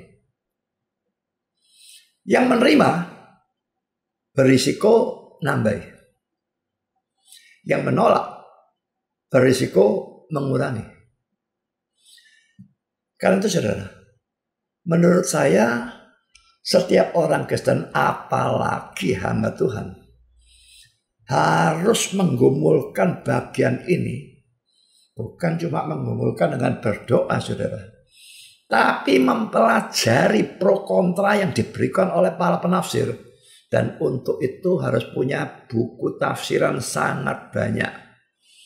Nah, hamba Tuhan tidak punya buku tafsiran yang tidak bisa belajar saudara. Ya, buku tafsiran cuma sedikit ya, pro kontranya sumbernya cuma sedikit. Belajar dari banyak buku pro kontranya itu sambil banyak berdoa. Dan lalu mengambil kesimpulan atau keputusan untuk dia sendiri. Apakah dia mau menerima atau menolak bagian ini sebagai Alkitab. Kalau toh dia salah, maka itu merupakan kesalahan yang tidak disengaja. Dan saya tidak menganggap kesalahan itu sebagai kesesatan. Tapi saya anggap sebagai omongan sembrono dan bodoh. Kalau belum belajar tapi sudah ambil keputusan.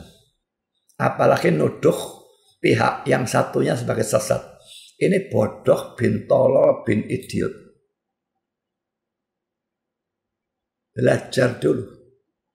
Simpulkan untuk diri sendiri. Belajar sambil berdoa. Saya sudah melakukan. Sudah melakukan? Kalau belum jangan ngomong. Asli atau tidak asli. Belajar dulu. Punya banyak buku tafsiran kitab Markus. Hanya berdoa. Pelajari. Baru boleh bicara. Sekarang poin ke-6. Untuk Markus 16 ayat 8b. Shorter ending atau akhiran yang lebih pendek. Boleh dikatakan tidak ada penafsir yang menganggap bagian sebagai asli. Semua menganggap bagian sebagai penambahan.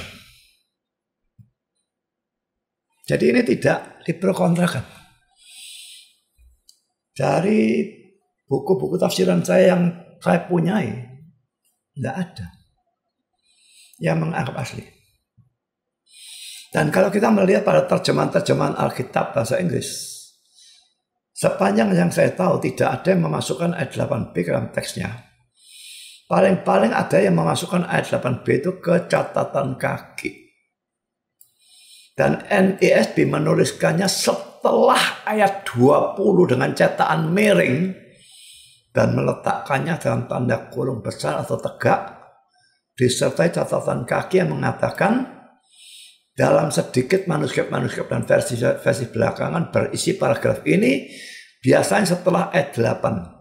Sedikit manuskrip mempunyai pada akhir dari pasal. Jadi ada manuskrip yang punya ayat 8b itu tapi ditaruh pada akhir dari pasal. Dan Bruce Metzger mengatakan bahwa ayat 8b atau shorter ending seharusnya diakhiri dengan kata amin. Nah kalau ayat 8b itu tempatnya di 8b lalu amin. Lalu muncul ayat 9 kok ya aneh rasanya ya. Lalu saya lanjutkan dengan komentar dari Adam Clarke. Ini komentar dari Adam Clarke tentang ayat 9. Setelah Yesus bangun pagi-pagi pada hari pertama dari minggu itu, ia pertama-tama menampakkan dirinya kepada Maria Magdalena. Dari siapa Yesus telah mengusir 7 setan. Di bagian tepi dari versi Syriak belakangan, ada satu tambahan yang patut diperhatikan setelah ayat ini. Itu adalah sebagai berikut. Dengan singkat mereka sampaikan semua pesan itu pada Petrus dan teman-temannya. Sesudah itu Yesus sendiri dengan perantaraan murid-muridnya memberitakan dari timur ke barat berita yang kudus dan tak terbinasakan tentang keselamatan yang kekal itu. Amin. Jadi ini ayat 8b. Jadi menurut kata-kata Adam Clarke ini, dalam versi Syriak belakangan ayat 8b ini diletakkan setelah ayat 9. Tadi ada yang meletakkan setelah ayat 20. Ya. Lalu sekarang Bible Knowledge Commentary. Beberapa manuskrip belakangan, abad ke-7 dan selanjutnya, 7, 8 dan terusnya ya. Dan versi-versi belakangan menyuplai suatu akhiran yang pendek setelah ayat 8. Dan dia katakan yang jelas tidak asli. Tetapi semua manuskrip ini kecuali satu melanjutkan dengan ayat 9-20. Dia katakan jelas tidak asli. Donald Guthrie sekarang tinggal mendiskusikan akhiran-akhiran yang harus dipilih. Mau akhiran pendek atau akhiran panjang, ya, atau tanpa akhiran. Akhiran yang lebih pendek bisa dibuang atau disingkirkan karena jelas mempunyai asal-usul belakangan. Tetapi akhiran yang lebih panjang kelihatannya mempunyai kekunuhan yang lebih besar. Jadi kalau akhiran yang lebih panjang 9-20 itu masih diprokontrakan. Kalau yang pendek 8b buang. William Erickson, karena akhiran ini telah mendapatkan lebih sedikit penerimaan umum dari akhiran yang lebih panjang dan sifat palsunya jelas terlihat dari luar, maka tidak perlu ada komentar-komentar tambahan. Ini juga berlaku untuk akhiran-akhiran yang lain. Seperti tadi ayat 14-nya kan ada tambahannya.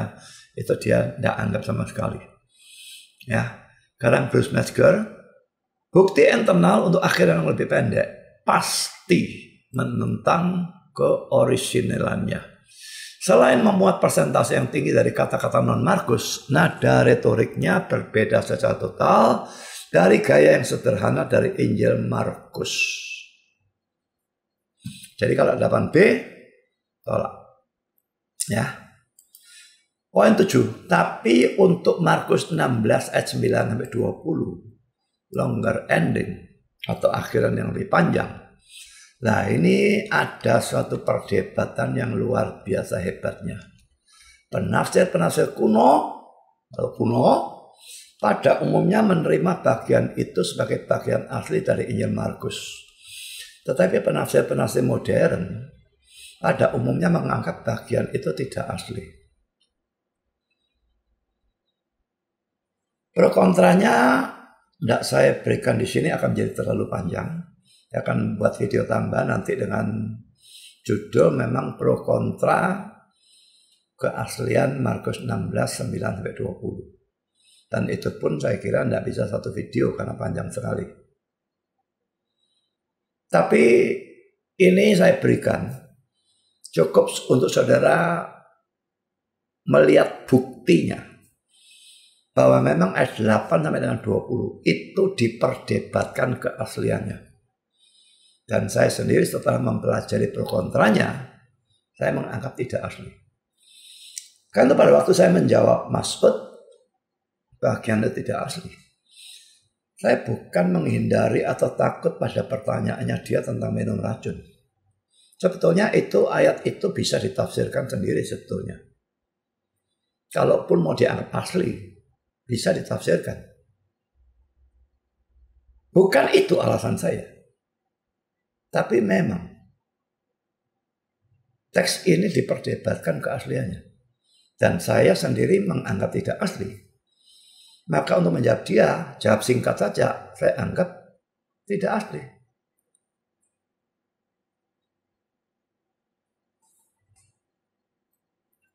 Mungkin lain kali akan saya berikan tafsirannya ya. Atau enggak tahu ya. Bentar ya. Terlalu panjang tapi saya kira ya. Kalau saya berikan sekarang terlalu panjang. Ini sudah 1,5 jam. Jadi kalau saya akan berikan pada video yang lain. Kalau misalnya akhiran yang panjang ini kita anggap asli, bagaimana menafsirkan ayat 17 dan 18-nya? Itu pun penafsirannya banyak penafsiran. Jadi saya akan tambahkan pada video yang akan datang ya.